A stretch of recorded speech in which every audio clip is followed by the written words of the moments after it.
welcome back to my channel. In today's video we are going to be doing some tags for some Christmas in July festivities. I like to do tags particularly in July. I'm not quite ready to do full-size cards yet, and tags are kind of a good way for me to kind of get into the spirit and the mood. So today we're going to be making some Gnome tags. I have this die set from Simon Says Stamp. I really like it. It's a good size for tags or for cards, but it's very simple and easy to put together. I have some KRAFT cardstock that I cut from this tag die. You can use any tag shape that you want, as long as it fits your gnome or your center focal point image.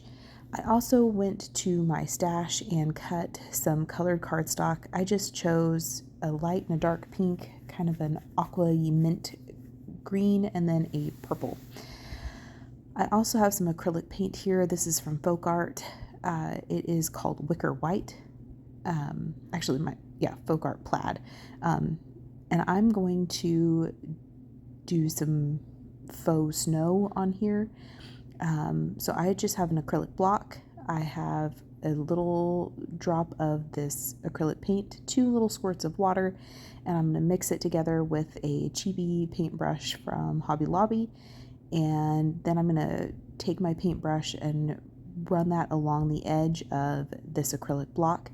I have found that this is the best way for me to get splatter that I am happy with, or a faux snow look that I am happy with. I've tried other methods. Tapping on my finger, tapping on another like pencil or something like that, picking it up from my work surface. It just didn't ever seem to really work for me. This is what seems to work the best. I get some good variation in the size of my splatters here, and I was pleased with that. Once I had enough splatter on here, I set those off to the side to dry. I have this stamp set here from Lawn Fawn. It's called Tiny Tag Sentiments, and I have the one that says Happy Holiday. And I'm going to take this Hero Arts Unicorn White pigment ink, and I'm going to stamp this Happy Holidays on kind of the bottom part of each of their little hats.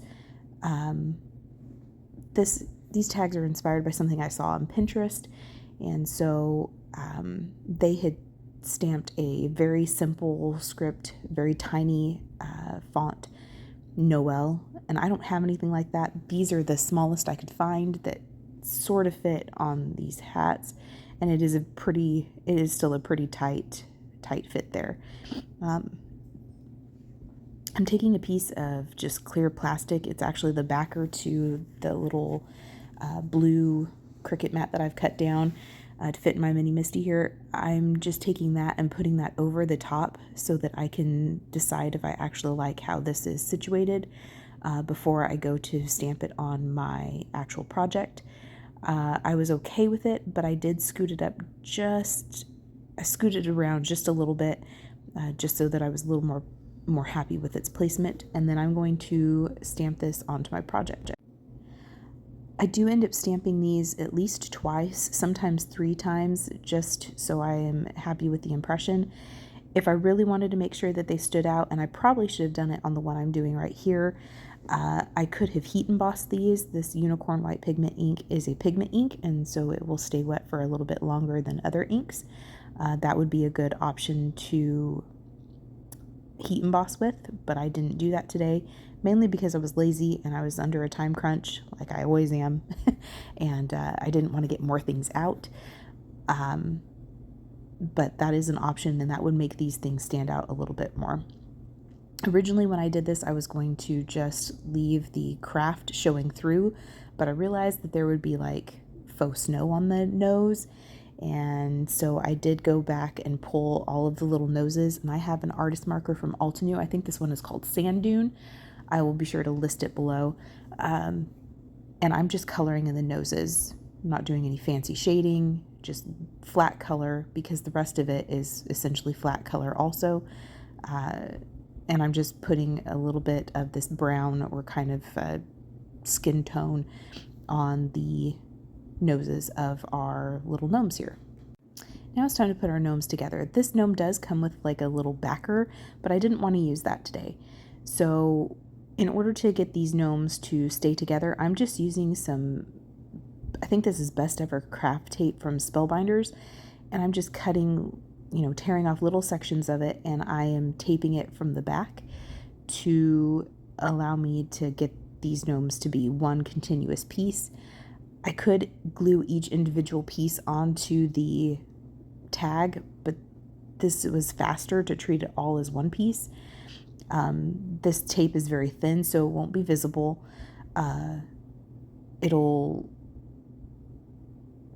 adhere down fine to the card. If I put liquid glue over it, it's not going to be a spot that won't accept glue.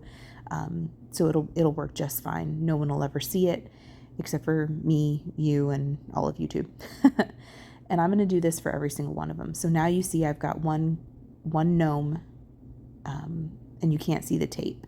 And then I'll just apply liquid glue to the back of this gnome and glue it down flat to my tag. I could have put some foam tape behind certain elements. That tunic has open spots on it. If I would have used the backer, that wouldn't be such an issue, and I could have popped up the whole gnome, which is an option. But I just kind of wanted to keep things very flat. That's how it was on my Pinterest inspiration, and so I decided to kind of continue to mimic that and keep everything flat.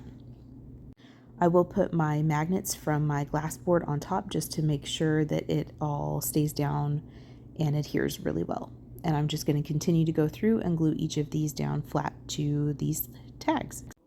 The next thing I'm going to do is take some baker's twine. This is from Paper Studio, so from Hobby Lobby, and I'm just going to use it, cut off a length of it, and tie it into a little bow. These bows are not perfect. They are not symmetrical. They are not the same from one bow to the next. But that kind of adds a little more character to these. You could forego this. If you had little pom-poms, which I wish I had in my stash, I would actually add a little pom-pom to the end of this gnome's hat, but these little bows will have to do. I'm just going to trim them off so that the tails are somewhat even, then apply just a tiny dot of glue where I want the bow to be, and then I'm going to take some reverse tweezers that you see on the screen there. I'm going to take these reverse tweezers and put them on the tag just to kind of help hold everything in place while it dries. There's one tag where I couldn't get these reverse tweezers to reach, and so I just took the edge of the little sugar shaker there and leaned it against it and let it dry that way. You can set a heavy acrylic block on it, or I've used my Misty in times past. Either option is good. You just want to get some pressure on there so that they will adhere. I did that to all of our little tags here, just applied that bow kind of in the middle of it, and then these tags are complete. I will pair these with some links of the same twine or baker's twine that I used to make the bows, and then I will package these up and try to sell them at a craft fair. So I hope you felt inspired. I appreciate you spending time with me, and we will see you on the next Christmas in July video very soon.